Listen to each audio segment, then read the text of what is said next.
masih membicara kalimat.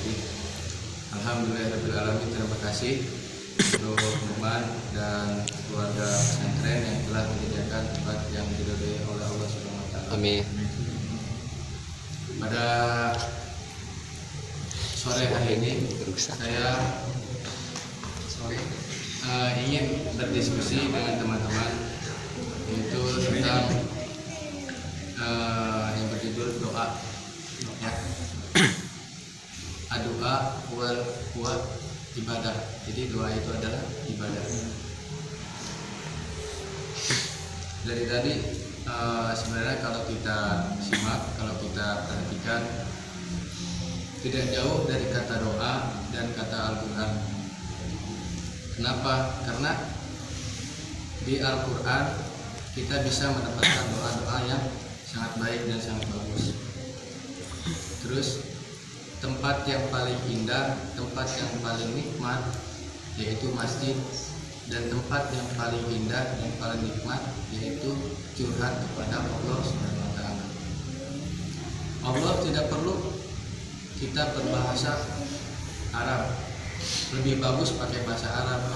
Tapi kalau toh kita benar-benar ingin curhat, pakailah bahasa yang sering kita pakai, seperti pakai bahasa Sunda atau bahasa Indonesia. Saya anak kita minta, karena doa itu benar-benar senjatanya umat Islam, dimana kita merasakan jenuh, sedih, keluh kesah. Pertama itu ada satu kegiatan, dimana kegiatan itu yang sering kita lakukan dulu itu kita hilangkan. Allah menegurnya dengan apa? Rasa kekosongan yang ada di hati. Kita pasti pernah merasakan itu kan ya. Misalnya kita sering puasa Senin Kamis, tapi ketika kuliah itu tidak dilakukan lagi. Allah akan mengingatkan dengan apa? Rasa keluh kesah. Sholat sudah, ini sudah, doa sudah, tapi nanti terus kelamaan akan diingatkan oleh Allah. Kamu kurang apa? Itu kurang. Ada kegiatan yang dilupa. Allah tidak mau hambanya sudah baik ke buruk. Yang buruk pasti diingatkan ke yang baik. Ya, karena di dunia ini yang menilai kesolehan itu bukan manusia, tapi Allah Subhanahu wa taala. Dan kita sebagai manusia hanya bisa berusaha untuk bisa mendekatkan diri kepada Allah Subhanahu wa taala. Berdoa itu meminta kepada Allah itu sama kayak kita misalnya ke orang tua. Kita kalau mau dikasih uang banyak harus bantu orang tua dulu, nyuci piring misalnya kan, sapu-sapu, beliin mecin ke warung. Kalau Allah kita juga sama, kita sholat dulu, habis itu zikir dulu, istighfar dulu, ya kan, tawadu dulu, terus doa, minta sebanyak-banyaknya. Allah tidak pernah membatasi itu, ya kan. Ketika sudah bisa seperti itu, insya Allah pasti akan tenang. Karena yang saya rasakan kemarin waktu main ke Kosan Rahmat, ya, cerita ini mah, saya sholat di masjidnya dekat Wasa Antoni, itu benar-benar kerasa. Karena di masjid masyarakat itu bisa terlihat, kekeluarganya itu bisa terlihat. Kita meskipun pendatang, kita bisa merasakan kehangatan, kekeluargaan itu di mana? Di masjid. Itu benar-benar terasa. Kalau kita merasa hangat, merasa nyaman di masjid, itu tidak lepas dari sekeliling masyarakat itu sendiri untuk merawat masjid. Supaya apa? Supaya pendatang merasa nikmat, merasa dingin. Sebagus-bagusnya rumah, kalau jarang ditempatin sholat dan didoakan, itu akan merasa panas. Tapi sekitar lihat rumah yang kurang layak, ketika kita masuk, di situ ada yang sering sholat duha, sholat tahajud, yang sering doa di situ, itu akan merasakan dingin. Itu yang pernah saya rasakan ketika masih rumah. Nggak tahu kalau sering masuk masjid itu dingin, tapi kalau misalnya dibawa ke benernya pasti langsung panas di pundak, sama di sini nih. Kalau saya ya, itu yang saya rasakan. Karena tadi itu doa yang paling penting.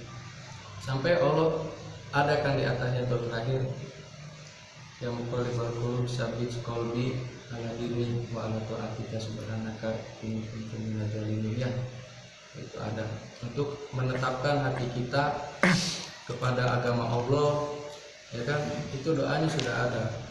Terus doa orang tua di rumah yang teman-teman mungkin pikirkan orang tua mengharapkan kita supaya pintar, supaya sukses.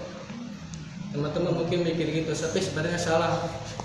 Orang tua tidak minta itu, tapi orang tua minta satu, anaknya soleh, sering doain orang tua, bisa angkat derajat orang tua, bisa angkat ketika di akhirat, seperti itu. Jadi ayo bawa barengan bersama-sama. Tadi kata Ilham fastabaqul khairatnya, berlomba-lomba dalam kebaikan. Mungkin dari Gonima seperti itu aja.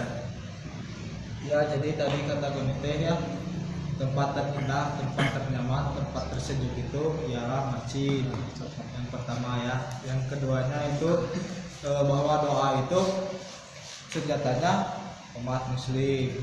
Yang ketiga kalau kita mau curhat, Allah curhat aja, nggak perlu pakai bahasa Arab juga nggak apa-apa, pakai bahasa yang sering kita pakai aja. Karena apa? Allah itu maha mendengar. Ya mungkin dari Goni yang telah Goni sampaikan, ada yang mau menambahkan atau ada yang mau bertanya atau ada yang mau dikritisi, silakan. Dari Ahwadna mungkin mau tanya, tidak, Monik, Cici dan Ellen, monggo. Ya mau tanya, mohon menambahkan. Teh Asli mau bertanya. Dari ini ya, siapa? Tahiban. Dari teman kita. Mau Iban. Aduh. Tuh ayah di dia mah tuh. Dari teman kita Tony. Dari Tahiban. Tahiban mana? Dari teman kita Tony mau Tawang. Tony Nurdin yang mau Nanya. Nurdin. Izin tanya cara untuk bikin kalau misalkan kita doa tuh harus khusyuk kan, harus khusyuk biar diijabah. Nah, caranya khusyuknya gimana? Monggo. Jadi di dalam Al-Quran surat Al-Mu'minun ya, bahwasanya sungguh beruntung orang-orang yang beriman, yaitu alladzina hum fi sholatihim khashi'un, orang-orang yang khusyuk dalam sholatnya. Dalam artian sholat itu kan kata Bapak Guru kan, doa itu adalah ibadah. Di sholat itu isinya doa semua, ya, doa iftikah, apakah itu kan doa, ya. Terus pujian kepada Allah, artinya apa? Beruntung orang yang khusyuk. Yang jadi pertanyaan, seperti apa sih khusyuk itu? Khusyuk itu artinya tunduk, ya. Artinya patuh terhadap apa-apa yang diperintahkan oleh Allah dan senantiasa meninggalkan dan menjauhi apa-apa yang dilarang. Itu khusyuknya, bukan berarti ketika kita sedang sholat ayo itu tekadenge. Bukan. Jadi khusyuk itu lain, bukan berarti khusyuk itu malakul, beda. Khusyuk dengan malakul itu beda. Khusyuk itu artinya kita benar-benar tunduk dengan aturan dari Allah, sehingga kumaha cara sih supaya orangnya yang khusyuk? Atau kita harus bergaul, ya, lingkungan yang paling satu, lingkungan. Jadi kita sendiri yang menciptakan lingkungan. Ya lingkungan bagus ini. Alhamdulillah. Ke minimalnya tina saminggu sekali ulah lagi kia. Ini salah satu proses untuk menuju kita menjadi khusyuk. Yang kedua, banyak mengingat nasihat-nasihat kebaikan, ya, nasihat-nasihat sekadar ceramah naon kan karena kaki naon kebaikan itu bisa meningkatkan kita untuk khusyuk berdoa. Dan kata Bapak Goni tadi bahwasanya memang betul, faqala rabbukum ud'uni astajib lakum, berdoalah kepadaku niscaya akan aku ijabah. Teu ada moal langsung. Bayangkan kieu, urang keur nongkrong ngaropi, datang ngamen, atau ngamen teh geunah nyanyi kan Main pan ate mau bencong. langsung dibere ditangkap heula ku urang salah Ate gede bencong. salah sakadebere teh langsung 10.000. Allah itu senang kepada orang yang terus-terusan ngadoa. Sengaja akan diijabah itu sengaja karena Allah itu senang kayak sakalian bro diijabah. Ya, begitu. Kadang-kadang justru orang mangihan ngamen sholat terus beres 1000 ujung ini tuh. Nah, kadang-kadang gitu. Kadang-kadang ada orang yang tidak pernah ngaruh anak paduan tapi langsung dibere. Ya teteh Allah terjungkun. Ya, jungkun. Artinya apa? Terpaksa mereka gitu. Ya. Begitulah bahwasanya untuk menjadi khusyuk yaitu tadi pertama ciptakanlah lingkungan yang baik.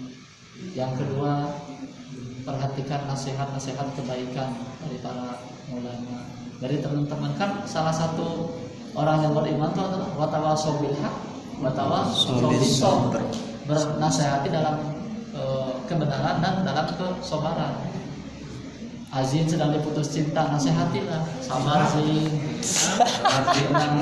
Sabar Cing. Ya, nasihati. Dan sabar artinya itu adalah untuk fastarikul khairat, pertama-tama dalam kebaikan dan jauh-jauh dalam. Mungkin ada tambahan dari Bapak Kemon ini.